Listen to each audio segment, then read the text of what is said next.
And we are so excited kwa sababu mheshimiwa ameingia kwa studio. Karibu sana mheshimiwa. BASIL MP Yata constituency. Mhesh maze, let me sort out your mic. We are so excited kwa sababu leo swali ni very very simple and clear. Very clear, crystal and clear. we want to get to be clearer. Is it Kalonzo's time? That is what Kenyans are asking. Yeah. Kuna watu hapo hivyo within Azimio are saying, na hakuna kitu kama hiyo. Ama tupatie Martha Karua. Is this words really? Wamefanya ile kitu. Karibu sana Mhesh manze. Nashukuru bwana. Naendeleaje? Si tuko easy maze, chilling. Unajua leo ni day ya madem. So we're celebrating the women out there. Lovers Rock Wednesday. Mwawekea maua. Unajua hiyo ni swali lingine fiti kwa sababu hiyo time ya Valentine's. Chairman wa men's conference. Sunamjua. Sunamjua.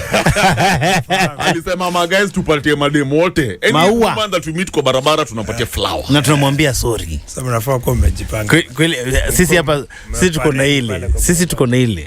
Oh, okay. Sisi ni watu nini? But it's good to see you. Maze karibu sana bro. Mimi am happy to be here. Jana parliament na cheki mulikuwa na your first sitting. No, jana si first. Jana tulikuwa tunaangazia mambo ya affordable housing.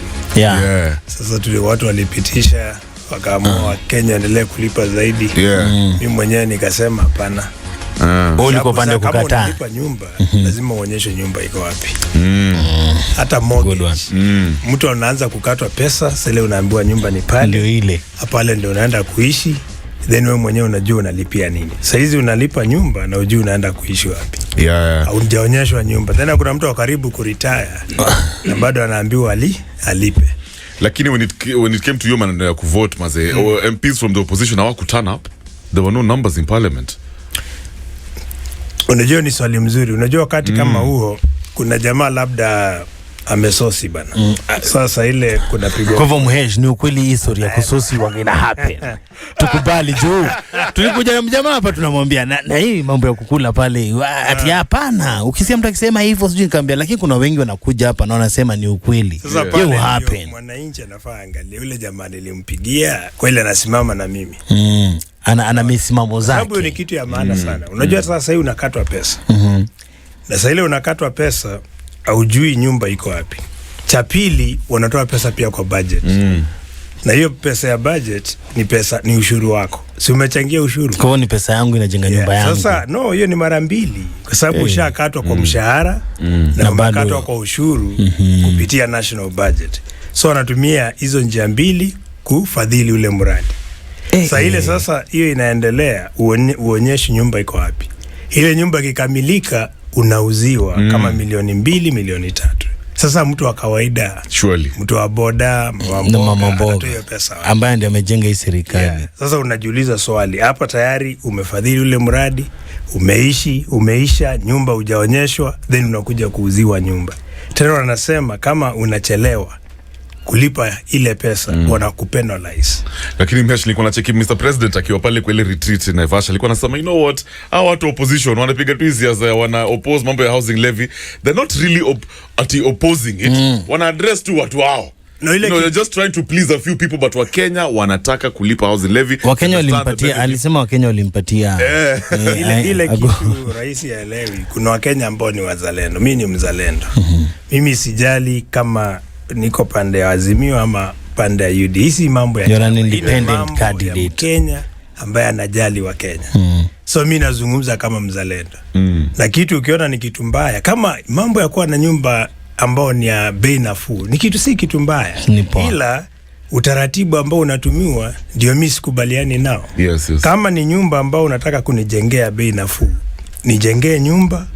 Kama una ufadhili na kama ni nyumba mnajenga, serikali jenge nyumba bila kunitumia mimi, bila kutumia pesa yako. Wakimaliza kujenga watuuzie ama wauze kwa bei ambao labda tuseme gani milioni 2 maximum. Hiyo ni kwenye capping. Sasa pale unasema ni mradi mzuri. Cha pili, watoe ushuru kwa vitu ambao zinatumika kwa ujenzi. Wakitoa ule ushuru, kila mtu atajengea nyumba jinsi anavyotaka. Lakini huwezi toza pesa kwa pesa yangu, mshahara wangu, bado unatoa pesa kwa ushuru wangu kupitia national budget. Ile pesa kile kitu ninalipia sikioni, then baadaye unakuja kuniuzia nyumba na mimi umetumia pesa yangu kujenga. Na sasa hapa Mhesh, ukiangalia kwa vile iko already president ana address anasema Wakenya na Mungu wamempatia majukumu ya kuwajengea hizi nyumba. Unanigeni? Kwa hivyo hakuna venye na stop. Ni wapi mliandikiana? Hata Kevo hapa alikuwa ananiuliza mimi ni wapi niliagree. But tukapitisha, tukasema amesema ni sisi tumesema Wakenya wameparticipate. Wakasema hizi nyumba lazima ziku. Koti ikakataa.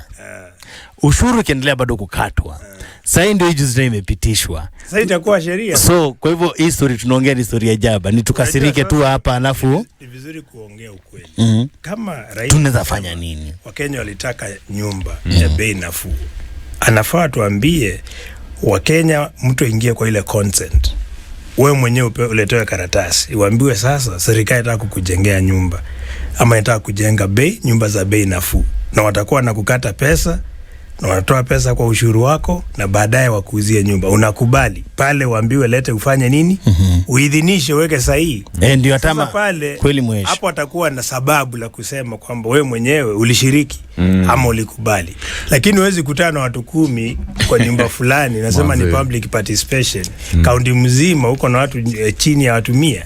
Mesh, let me ask you, unachiki vile prezo alikuwa anasema ati history ya housing program inaenda kupatia wasio employment opportunities at a time when mavijana wengi wana makazi basically. So in different quarters watu wanasema is it a case of prezo kushindwa revive my industries, so this is the only option akonayo, including ile sasa ya kupeleka mayutu kwa majuu. Yeah, so what's going on? Is it the government technically telling us wameshindwa revive other industries, and so the only thing that they have when it comes to sort out unemployment is housing program?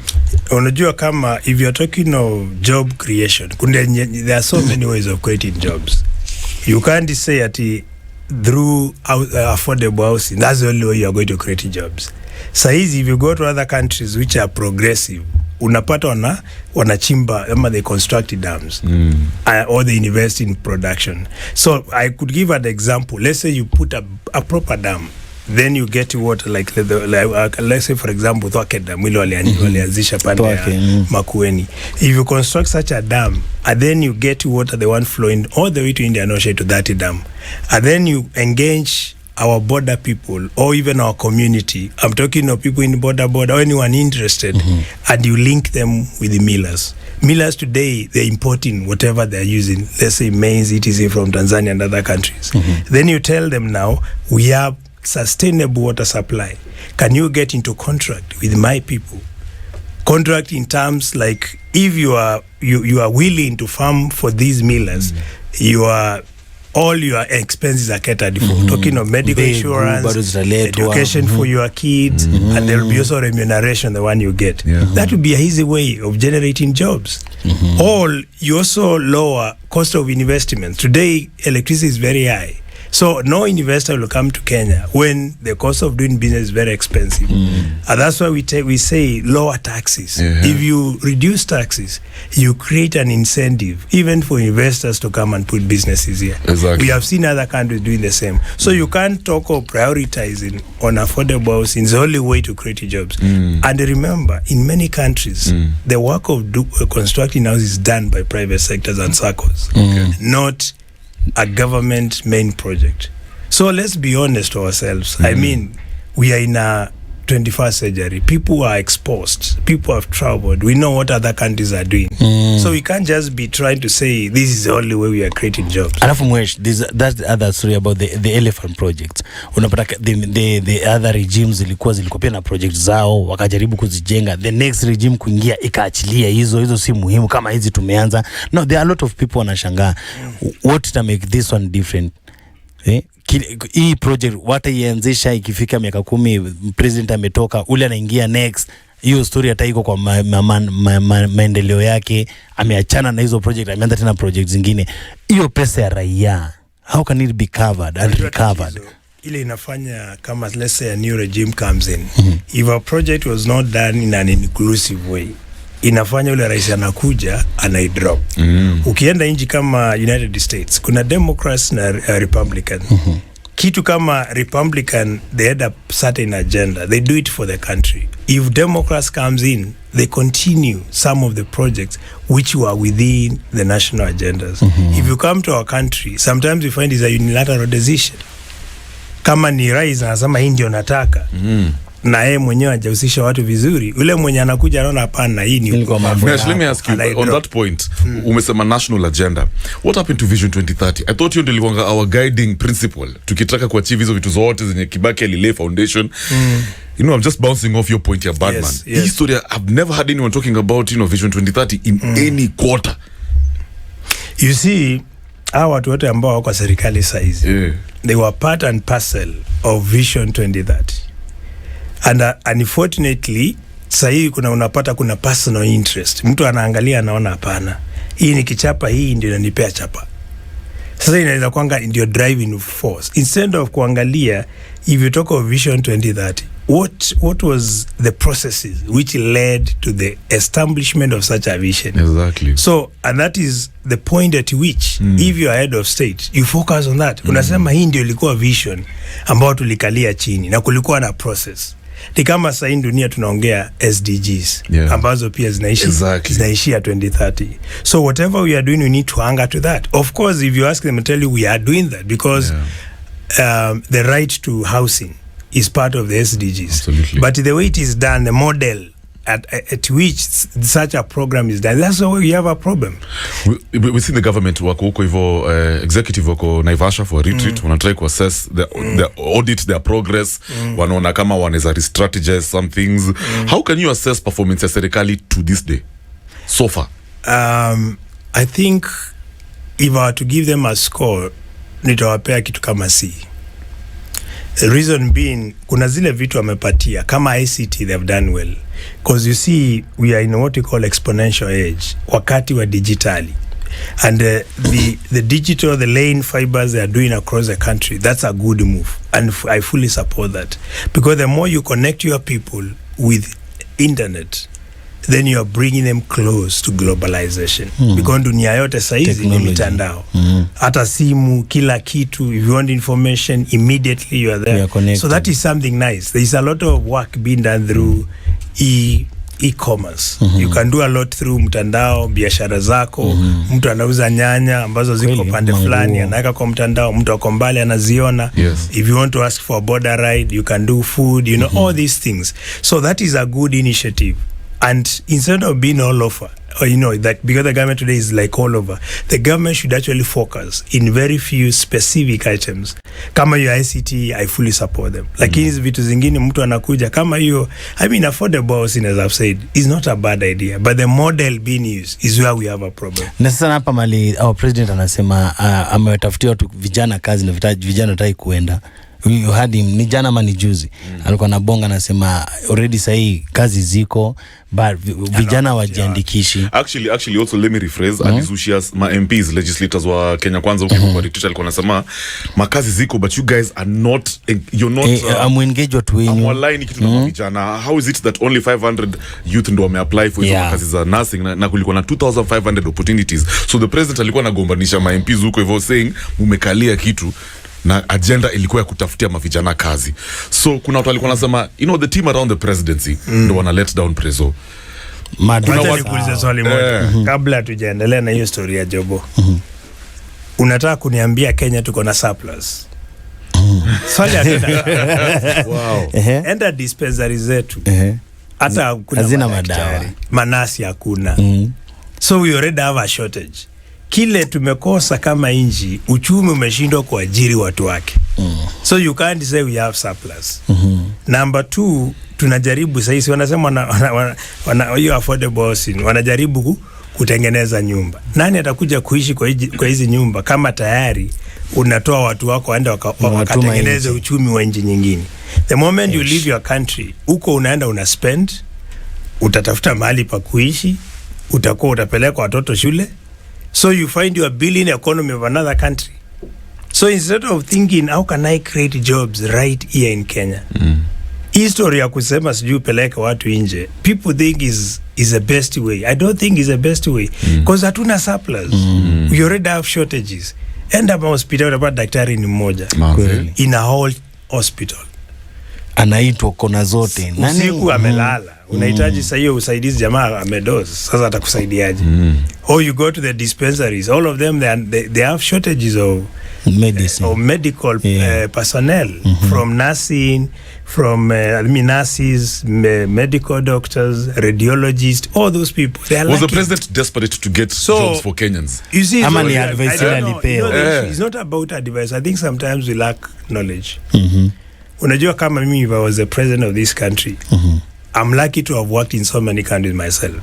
And si kuenda through your jia watu wanasema ya kupitia. I competed for the positions. And I never went because I wanted to run away from Kenya. Ni ile unaanza na shirika, unafanya kazi na wao, wanakutuma nchi nyingine like that. Because I used to work with the United Nations. But hiyo kufanya kazi mahali kwingine, I came to appreciate my country. Nikaona we have a lot. We have huge potential. It's only that us as leadership yetu ama ni wa Kenya. Even the people in those positions, most of them, they lack the knowledge, they lack the exposure. Unajua kusafiri kama tourist imaanishi una understand. Exactly. Because utaenda utembea siku 2 wiki 3, enda ufanye kazi pale uishi, then you will appreciate what you have. So let's take a short break, Mheshimiwa. That is Honorable Robert Basil Ngui, MP Yata constituency. Today we're talking, obviously, tunaangalia mambo ya the state of the nation, but when we come back, is it truly Kalonzo's time? Yes. Sasa vile umesikia watu wana kampenia baba apate hiyo exactly, akuwe chairman wa the AU commission. Na tunasupport sana hiyo. You know, you're a journalist. Unajua uchalia na sawinga nafikiranga is a politician. Sasa tunarudi na beat. Sisi kama Kenya. Right. This is the modern vibes on Vibes Radio. This is Signal on 104.5 Vibes Radio, #morning vibes. Kev na Kevo Badman. Ina rebuild manze kama kawaida. Na kama unatupata kwenye frequency yetu ya Mombasa tuko 98.7, Nyeri at 98.8, areas ya Meru 107.1, and of course Nairo 104.5. Bigger Almas wana stream online from vibesradio.co.ke. #ni MVP, #morning vibes. It's all about your number one show manze on Vibes Radio. Now before we get back into the conversation with Mheshimiwa MP Yata constituency, that is Honorable Robert Basil Ngui. Kev, tazamo Tuesday manze. My boy manze, ujeni patanga hivyo. Tazamo Tuesday. Nimekupata off guard. Nimepata off guard manze. Tazamo Tuesday ndio game inaendelea, lakini at the same time na ni simple sana manze. All you got to do manze, unaandika hiyo namba hapo hivi kwa simu yako kwa paybill, unaweka 145656, alafu you can play with as little as 50 bob to 100 bob and you stand a chance to win 20,000 to 300,000 manze. All you got to do ni kuingia kwa paybill yako, unaweka namba 145656, alafu hapo hivi kwa mani unaweka namba yako. Mapipo manze, it's easy manze, tazama utuzwe. That's right. Once again, we're hanging out with Honorable Robert Basil Ngui, MP Yata constituency. Swali ni very simple hapa hivi. Is it Kalonzo's time? Chaukwela. Chaukwela. Tunala honestly. Wadhani kitu ni yake sahi Aya, so kumbuka unaweza tupata on www.vibesradio.co.ke, tuko live Facebook na pia on channel 172 hapo hivyo KTMB TV, Burudani TV. Star Times. All right, Mheshimiwa Raila nimecheki amekubali kujikampainia, anataka kumobilize watu wake, his network, and at least apate hiyo position ya AU commission chairperson. Hiyo inaweza kwa lukufiti sana. That's like the president of Africa. Is this a step in the right direction, Mheshimiwa? Should Raila now concentrate on your campaign, ama anafaa kuacha maneno a focus on trying to get the presidency 2027? Yeah. What are your thoughts? Wahitaji genius kusema kwamba wakati wa Raila kama kiongozi ama kama president tuseme tu ulikwisha, kwa sababu he has done his part. There's a time when you say it's time to quit. Of course that doesn't mean he's right as a president. I mean as a senior politician will not be respected. He has done his part. Amejaribu mara 5, ameomba, imefika mahali. Sasa hii jukumu ambalo analipewa ni jukumu ambalo linamfaa kabisa. But the most important thing, and that's what I always tell people, is not just about the personality. It's about getting the right person with the right experience and the right skills to meet or to fix the issues we are facing as a country. Kwa sababu saizi hakuna mtu aelewi issues of unemployment, poverty levels imeenda triple. Unapata kama ni progress, tumeshindwa kuprogress, development imestall. Hata saizi gava inakopa pesa kulipa mishahara, you know. So when you are in such a mess, the question you ask yourself, who is that person who has the right skills, qualifications, experience, and that commitment, the zeal to be able to fix the problems we have. Na hapo ndio unaanza kuangalia watu wamejitokeza, then you do profiling, and then you are able to pick. It's like when you are doing an interview. For example, for you to get the job you have, waliangalia wakauliza nani anaweza kuwa na hii na hii na hii. Wakaona ni Kevo, and then that's how you got the job. So you, as Kenyans, we are the people to interview the candidates. Si ndio tunakaa chini, tuangalie hii inji inahitaji mtu aina gani. Unahitaji mtu ana maono gani. Wanzi umefanya hiyo parade, ndio mnakaa chini kama wa Kenya. Mnaangalia wenye wamejitokeza huyu. Basi mnasema huyu ndiye akona qualification ile tunataka. That is where as country, as citizens, as countrymen, we need to sit down and dialogue. Sio kusema huyu majina. You're just not throwing names. We look at qualities of the person we want as our leader, as our top leader. And where you stand, are we far from that? No, I don't think we are far. You know, if I say it's Kalonzo, people say because I'm in the party, the Wiper party, they link up just campaigning or advocating for Kalonzo simply because he's my party leader. But now that's not the issue. It's not about Kalonzo being my party leader, but it's about look at the qualifications, the qualities of the person we need. Because remember, our country is not doing well. Angalia shilingi yetu na ya Tanzania. Watu wanashindia kuongea dola. Angalia Uganda. Initially, Kenya shillings used to exchange at 35 shillings kwa Ugandan shillings. Sasa imefika 25.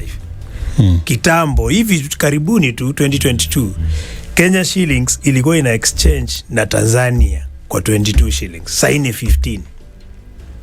Sasa itaji mtu aende shule akwambie uchumi wetu unaendelea vibaya. The government wamekuwa aggressive sana. Na saizi venye tunaendelea, unaweza pata hata tutaendelea we are going to sink more. The government Juzi, umeona dola imefika 158.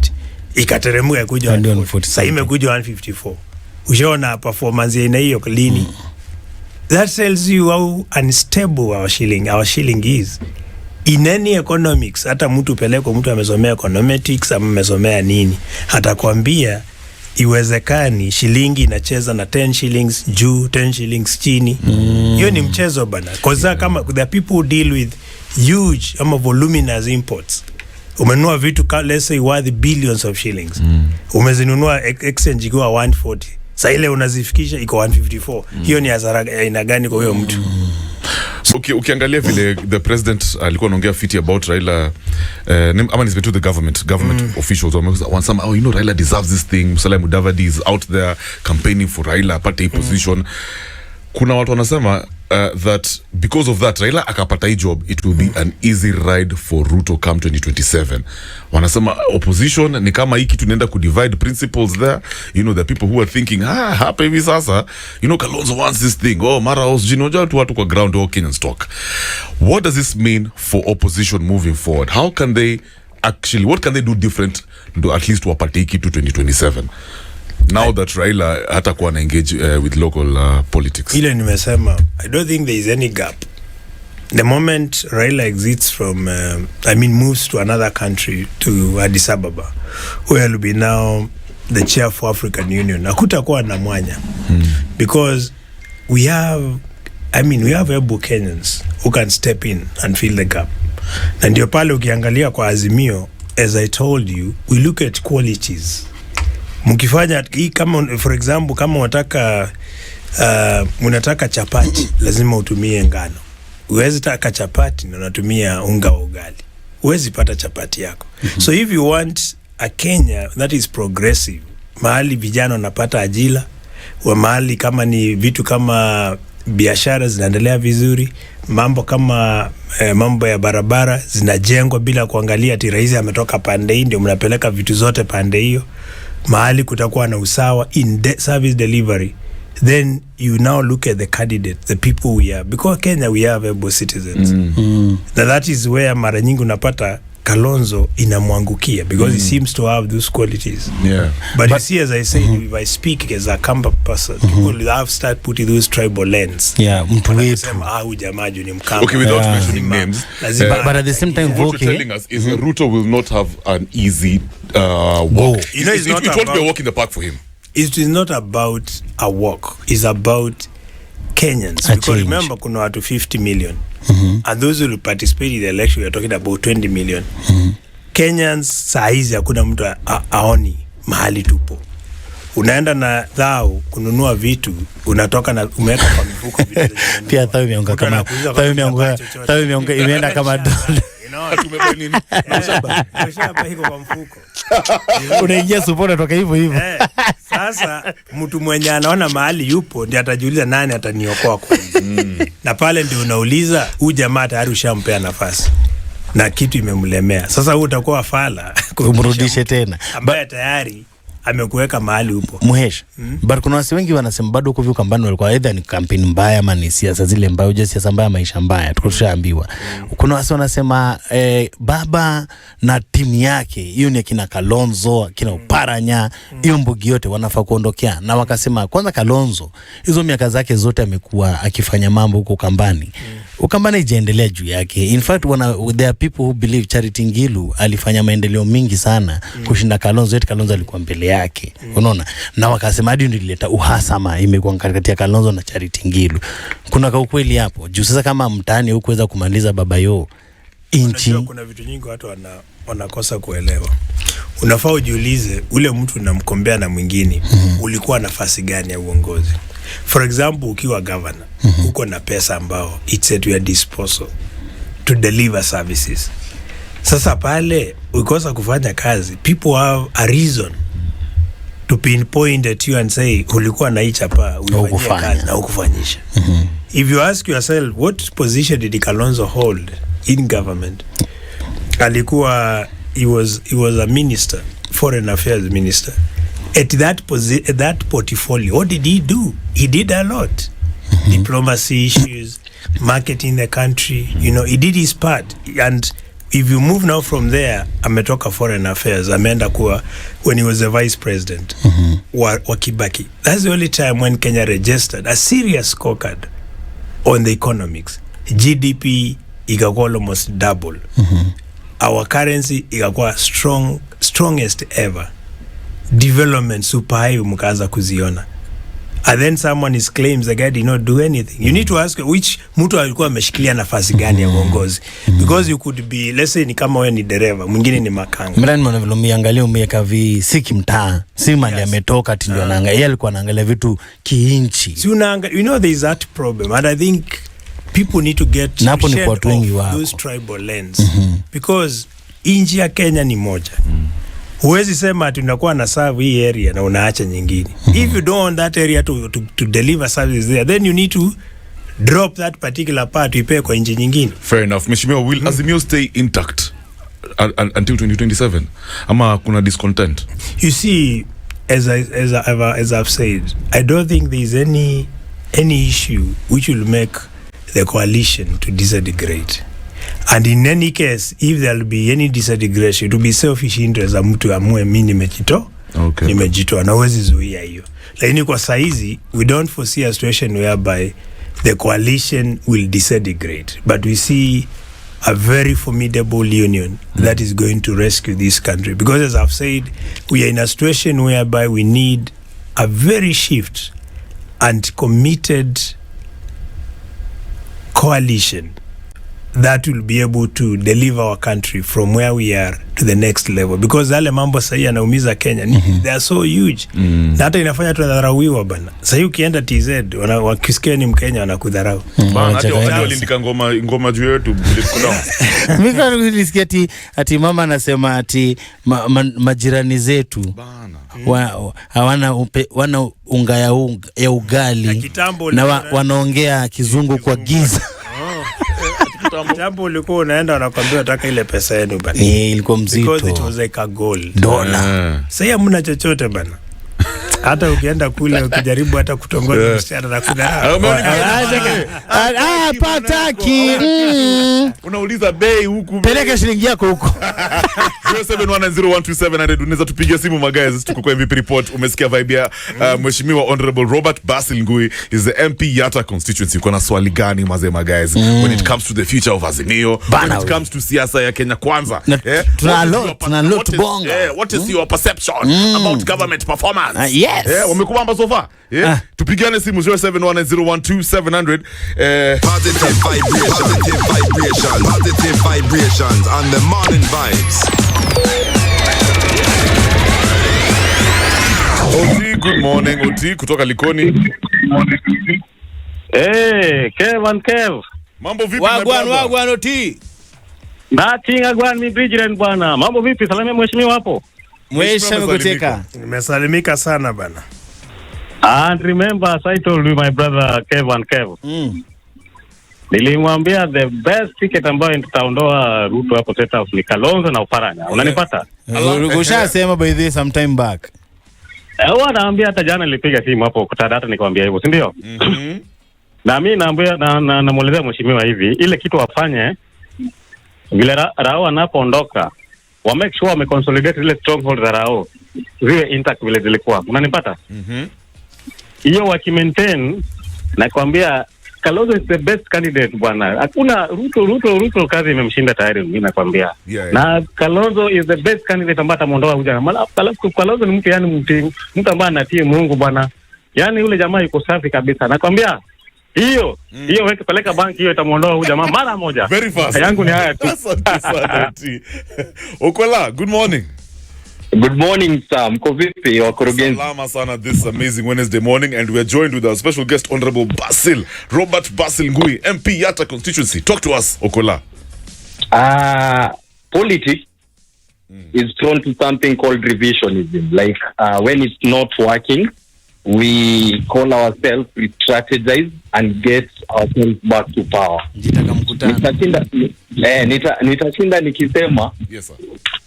Si ati watu wageni wanarun serikali. Ni wale watu ambao wamekuwa hapo.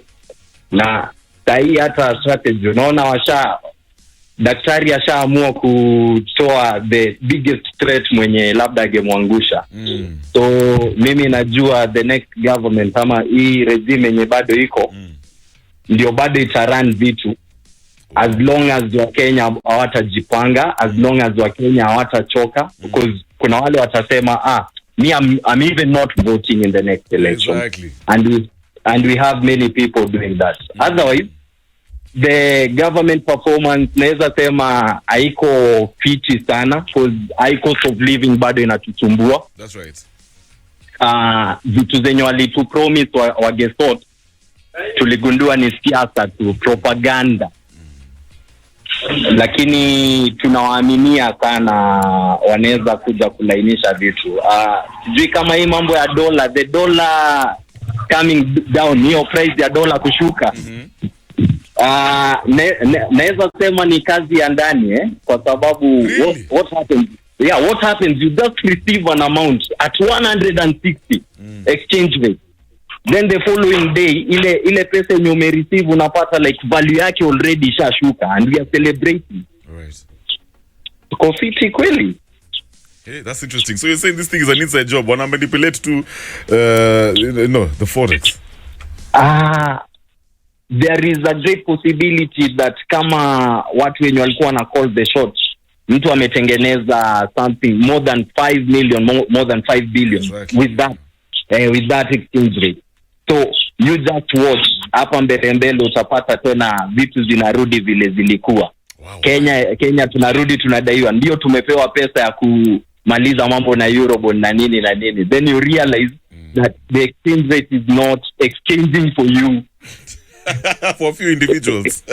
It's for few individuals. So ile announcement ya vice president, the deputy president akisema hii serikali ni kampuni ya shareholders. Ina shareholders. So hapo mbona tu inviteiwe kwa discussion ya shareholders na sisi hatuna shares. That's a good question. Asante sana Ukola. I have to let you go, man. Big up on yourself. Points zingine noma hapo hivyo. Hatari. Ukola nimaliza. Ukola go on. We're live by the way, channel 172 BTV Burudani TV on Star Times. Kev, haraka before we wrap up with Mheshimiwa, ambia watu vile wanaweza shinda hapo hivyo chapa. Ni simple sana manze, unaingia kwa simu yako manze, hii game iko kwa simu yako na ni simple sana, unaingia tu kwa M-Pesa hapo, unaingia kwa pay bill, unaweka number 145656, alafu kwa account unaweka namba yako, ndio ni easy ku call. Just remember hii game after every hour wanapigia washindi manze, na watu wanawinizi maganji, and you can play with as little as 50 bob to 100 bob and you stand a chance to win 20,000 to 300,000. Hiyo ndo mingi bro, usijifanye na economy vile inatugwara. Yes. Cheza manze, unacheza ndo kidogo sana, 50 to 100 bro, uko nayo, cheza kaa wewe, tazama utunzwe. Once again, Honorable Robert Basil Ngui is here, he's here with us, MP Yata constituency, and today we've been talking about is it truly Kalonzo's time, mambo ya state of the nation. Mheshimiwa, as we wrap up, what does the president have to do to sort out Kenyans, at least in the short term? Unaweza mpatia advice gani? Unajua kitu ya kwanza, na hiyo ni kitu ambao rais wa nchi anafaa kuangalia. Ya kwanza, he needs to focus on 3 things. One is production, if possible. Kitu ingine ni mambo ya food security, kwa sababu nchi ambao huwezi jilisha, you have no country. True. Number 3, he needs to fix health. And number 4, angazie mambo ya elimu. If you have those 4 and you get them right, you'll be on the path to prosperity. Wow. And then number 5, he needs to focus on mitigating negative ethnicity. At this, the only way unaweza leta hiyo umoja wa nchi ni kuwa na usawa. Sasa hivi ukiangalia hata hizo manyumba anasema kwako, ama kuna eneo hata hawajaipata nyumba hata moja, Wanaisikia kwa radio. na kuna zingine wamejenga 10,000 houses. So usawa uko wapi hapo? Exactly. Hawa watu wengine hujawajengea hata moja, wamechangia kwa hizo nyumba ambazo unajenga zijengwe kwingine, na wao hata wajapata hata moja. Ukiangalia mambo kama for example, I'll talk of even tarmac in our roads. Kuna eneo ambazo hata barabara inaitwa feeder roads zimewekwa tarmac. When some other areas, even main roads, hawajapata hata moja, even a kilometer. I mean, it's sad. Mheshimiwa, in about 1 minute. Na watu ni watu wa nchi yako. Unatarajia mtu akuwe patriot namna gani? So we need to have equity kama ni service nchi yote. If you talk of 290 constituencies, budget ikisomwa inafaa kwa ya 290 constituencies. Kila eneo wapata kakitu. Mheshimiwa, in about a minute, your chairperson, Azimio chairperson, Uhuru Kenyatta, former president, nilimwona pale kwa meeting in Central, alikuwa anasema leaders, you have to be forward thinking. Angalia mbele. Sikila saa Said Mira, Rea Mira. Is our government forward thinking? The way you look at how the president is doing his leadership style. Rais alikuwa anasema tuache blame games. Okay. Ni kama sasa hivi ukioa msichana unaanza kumuuliza ulikuwa una date nani, stories za Mbona uko na data za nyuma. performer? Yeah. Unaanza safari na yeye hapo mmeshikana. No one asks about you don't revisit your history. You focus on where you have begun. You move forward. Sasa kwanza kushindia kusema sijui inherited government with nothing. You need to be talking of after you have been given the position of authority. What plans do you have? You see, you move forward. Don't focus on what others have done. The same way when Uhuru na Ruto were elected in, they never used to deal with that Kibaki alifanya. Hata Kibaki inherited. Walikunja kwanza hivi wakasema Kibaki inherited a much worse government. Moi government of 24 years. Kibaki alipata tukiwa hata tuko almost negative. Actually we were almost to go under receivership. And he never bothered to say that Moi did wrong in this, and he sat it down, akakuwa na roadmap of the country, and then he committed to implement on those things. Sasa huyu jamaa alikuwa anaambiwa na unye, acha kuangalia kushindia kusema nilifanya. Wewe sahi ndio dereva. Exactly. Angalia mbele. Ukianza kuangalia nyuma utaangusha gari. Thank you so much, Honorable Robert Basil Ngui, MP Yata constituency. Today tumekuwa tukiangalia state of the nation. Of course, the main question here is it truly Kalonzo's time? Asante sana Mheshimiwa. Shukran. Tulikuwa na maswali mingi lakini don't worry. Kuna next time. Tuende kazi. Good morning guys. Clear hapo.